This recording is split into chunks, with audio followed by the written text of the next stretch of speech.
Welcome back to the Angry Man Podcast with Jason and Greg. So, this is a topic that honestly I hadn't planned on addressing through a video. Had planned to address it on our live stream 4 p.m. Eastern Standard Time every Sunday. But there have been a number of people in the comment section saying that they would like for us to address this particular topic. I had one gentleman say that the fact that we had not addressed the topic and it had been out for 48 hours would suggest that we have no integrity, which I don't even understand what that means. Like, because we didn't address a news cycle or a news topic, we have no integrity. Like, it doesn't even make any sense to me. But because there's been so many people reaching out and saying we would like to get an understanding of your opinion on this, we're going to do the video. And honestly, I sometimes forget that AM Sports Media has close to 22,000 subscribers. So I still kind of think of us as that's the startup kids, where we only had a couple of thousand subscribers. So our voice is bigger than what I always. It's a little bit bigger than what I guess the reality of AM Sports Media is more than what I have currently in my mind. So that's my fault. So let me go ahead and address this. Number one. A couple of days ago, Mike Coppinger reported that the Errol Spence versus Sebastian Fundora fight was off. He cited reasons of the WBO not being willing to sanction the fight. The most notable reasons were inactivity and the fact that Errol Spence had been TKO'd in his last fight.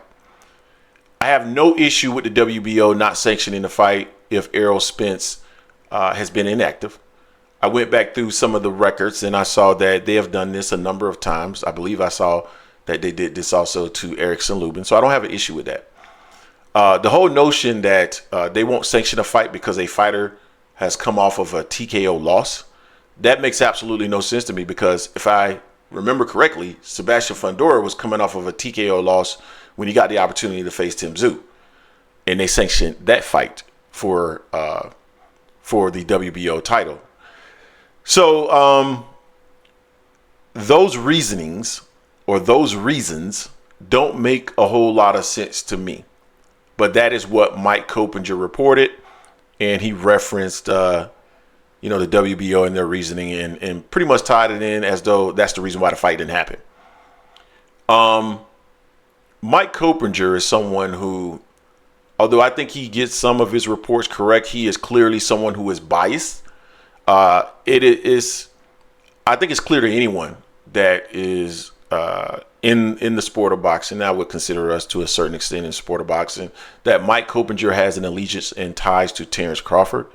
It was evident to me, and it's evident to a lot of people in and around the sport, that his source, Mike Coppinger's source, during the negotiation between Errol Spence and Terrence Crawford was Terrence Crawford.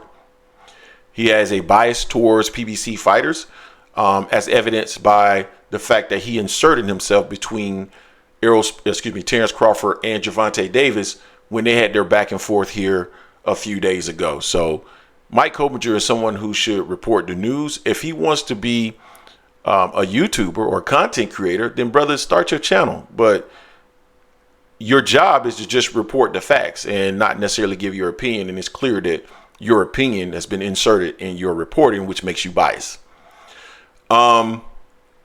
So his report was not necessarily correct, because Sampson Lewkowicz actually went to Brunch Boxing with Matt. I believe that's the platform that he was on, where he stated that the reason why the fight was not going to move forward was because Errol Spence basically said he wasn't ready.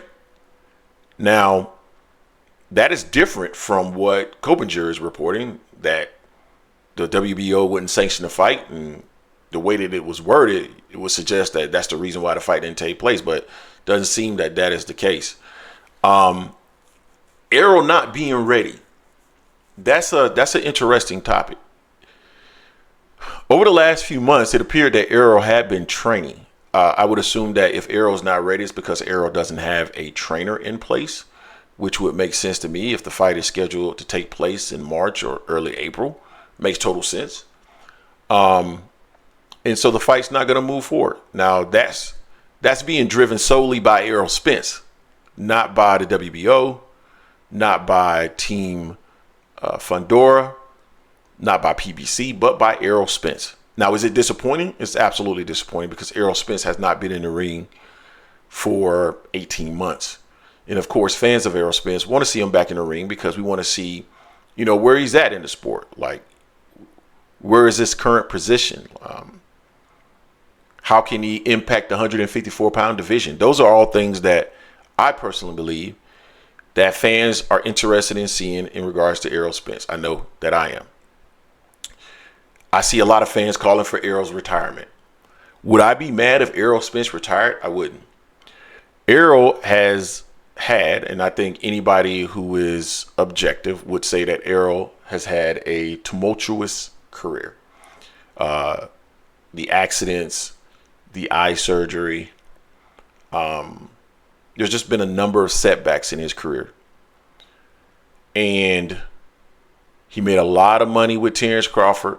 He has been a unified champion at 147 pounds. If he were to call it a day, I wouldn't be mad at him. But for fans to call for the man to retire, I think that's an Errol Spence decision. And Errol has to decide whether or not he wants to stay. And he's already responded to this. He says he's going to fight when he's ready to fight. So that pretty much confirmed what Sampson Lewkowicz said. And it disregards what Mike Coppinger said, or at least it conflicts with what Mike Coppinger said. I want to see Errol back sooner rather than later. I think the later he stays out of the ring, I think the more rusty he's going to be. I think the higher potential for him to lose in his next fight. I think if he doesn't get back in the ring before July of 2025, I think he should consider hanging him up. Like, why come back at this point? I think Errol's probably like 30. Was Errol like 34? I think Errol's 34. I don't know if he's going to be 35 this year, but let me look that up real quick because now I'm curious. Errol Spence age. He's 34. He'll be 35 this year. He'll be 35 on March 3rd. Yeah. Errol's at a point where it's not a bad idea to go ahead and call it a day.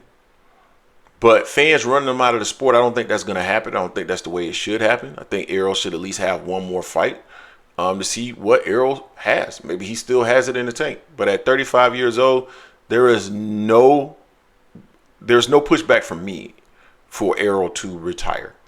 I wouldn't mind seeing it.